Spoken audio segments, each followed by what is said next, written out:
Okay, guys, I have two very important things I need to talk to you about. The first one has to do with the Handbook of Instruction. Is the Handbook of Instruction something that is so vitally inspired and doctrinal that you must follow it, or lest you risk your salvation or your church membership? The second thing is, I want to address the really big problem that Latter-day Saints have whenever they read the Anti-Nephi-Lehi story and how they bury their weapons of war. There's a major misconception that many Latter-day Saints construe from that story. If you can't already tell, I'm pretty fired up about this. I want you to know that the Handbook of Instruction that the church has given us, I think, is a very beautiful and quite inspired handbook. That it has so many good and wise policies and procedures that by following, you can have a very well organized, well run worldwide church. And I want to bring up a very big distinction. If you didn't hear me, I just said we are a worldwide church. As opposed to most other Christian churches in the world, we are worldwide and we are all accountable to the same entity and leadership. So it is very different when the church must guide us and instruct us on what we should do versus a one-off church that is not accountable. It's not an organized sect like ours is.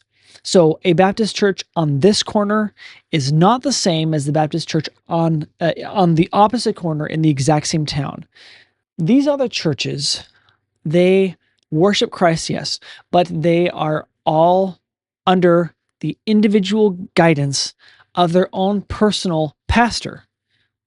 And the Handbook of Instruction contains so many wise and good policies within it that help church leaders at all levels, or at least especially at the local level, run and conduct the affairs of their organizations effectively, helping us avoid getting pulled into side tangents or into alternative versions of the Church of Jesus Christ of Latter-day Saints. So that being said, let me read to you real fast the policy about guns. I remember about a year ago, it was actually August 2024, when the church had them read, I believe they had them read it over the pulpit. I know that we talked about it in the bishopric meeting about guns. Now let me read this. It says, it's a security training. And what they wanted to do, they wanted to reemphasize that the church generally is saying it prohibits guns on its premises.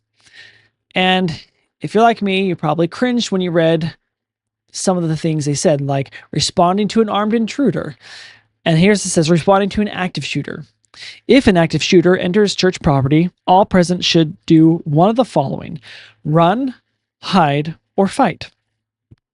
Run. Flee immediately if a safe plan is available. Move quickly and don't draw unwanted attention. Adults should assist youth and children. Hide. If running is impossible, find a place to hide. Close the doors.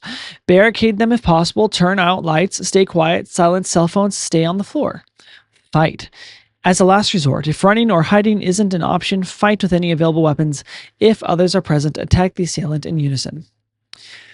So, given that I'm pretty politically aware and how these sound just like the policies that I personally would have had a lot of criticism for and have mocked because I find them pretty ridiculous, when progressives put this out there as like, hey, we'll keep you safe in school. It's a gun-free zone.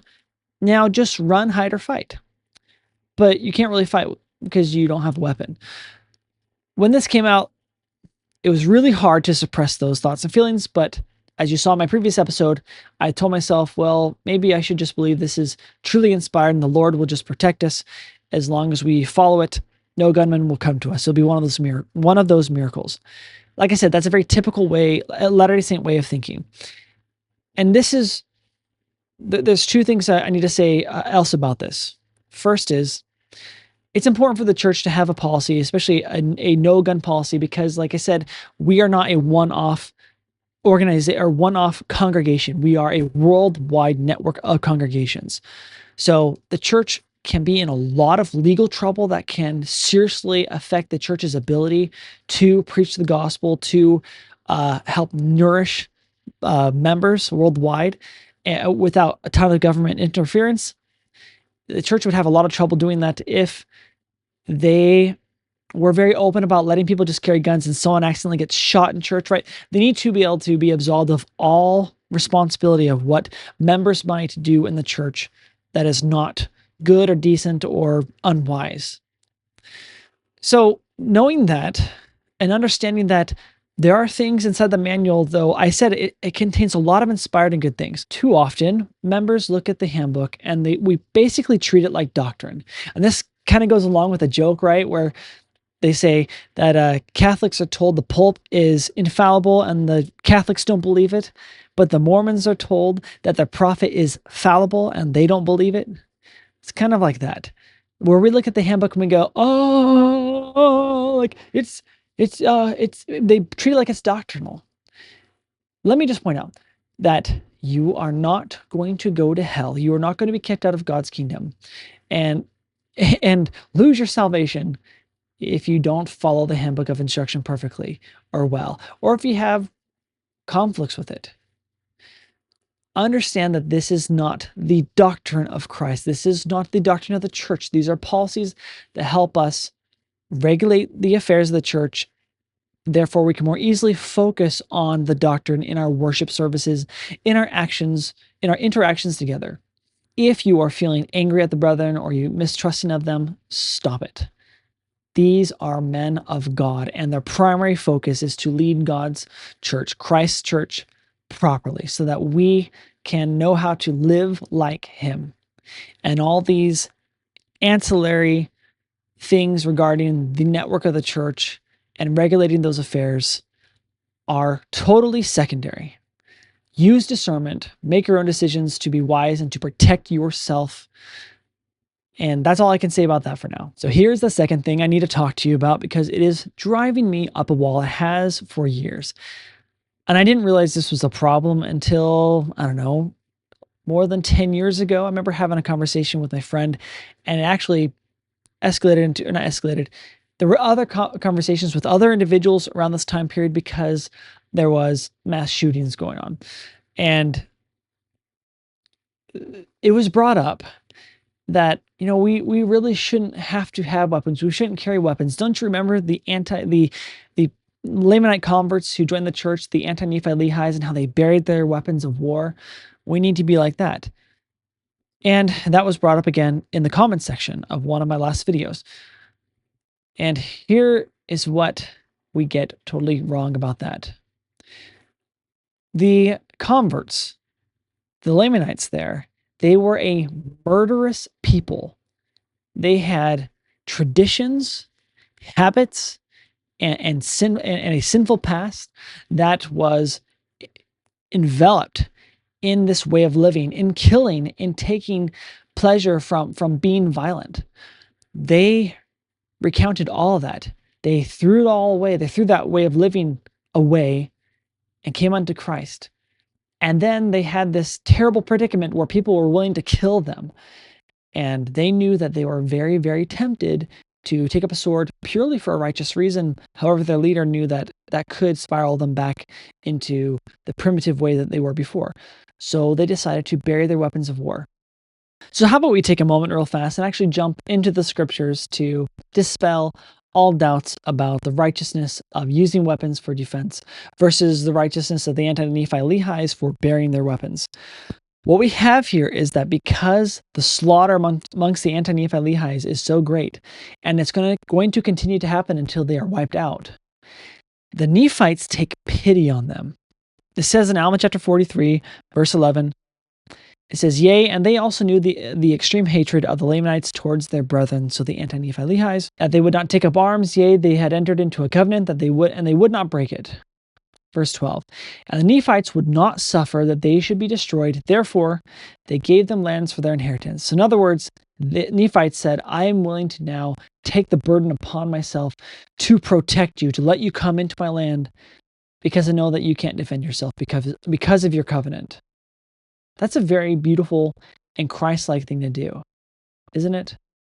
Even though it literally means that you will be the one who will have to take up the sword. Let's continue down at the bottom of Alma chapter 43. At verse 46, let's talk about what was the disposition of these Nephites when they had a fight. What were they, like, once again, is it still an evil thing for them to be fighting? Or did they have their hearts in the right place and that makes it okay? Verse 46, and they were doing that which they felt was the duty they owed to their God. For the Lord had said unto them, and also unto their fathers, that inasmuch as ye are not guilty of the first offense, neither the second, ye shall not suffer. Here's the thing, ye shall not suffer yourselves to be slain by the hands of your enemies. God is telling them, you shall not. That's a commandment. Do not let yourself be slain by your enemies if you are innocent. You are doing what is right. Verse 47. And again the Lord had said that ye shall defend your families unto bloodshed. Therefore, for this cause were the Nephites contending with the Lamanites, to defend themselves and their families and their lands, their country and their rights and their religion. If the point hasn't been driven home yet, let me just once again touch on the point that it is what is in your heart that matters most. You can be a good, righteous follower of Christ, disciple, and still take up arms to defend yourself, your family, your worship, your rights, your privileges, your freedom, your peace. You can defend yourself to do those things. The Lord does not want us to automatically abdicate our liberty and become slaves for the sake of peace. And if I'm going to make a dichotomy here, there's two ways we should focus on.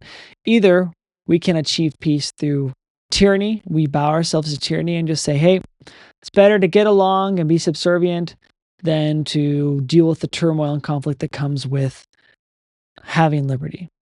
Because peace matters more, right? At what cost, right?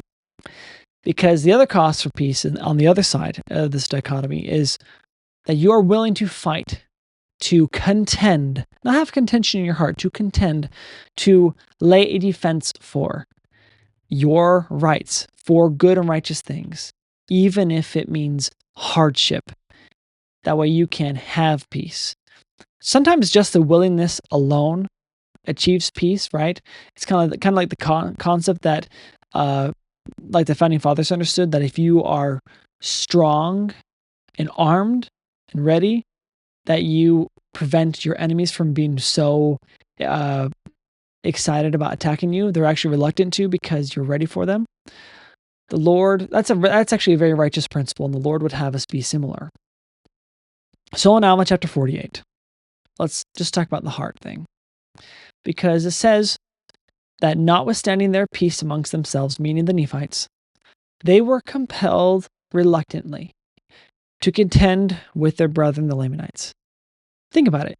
The Nephites have had many wars for hundreds of years at this point against the Lamanites because the Lamanites typically have been awful and come and attack them. And yet their hearts are in the right place and they don't want to fight. They're not bloodthirsty. Verse 23, now they were sorry to take up arms against the Lamanites because they did not delight in the shedding of blood. So there you have it.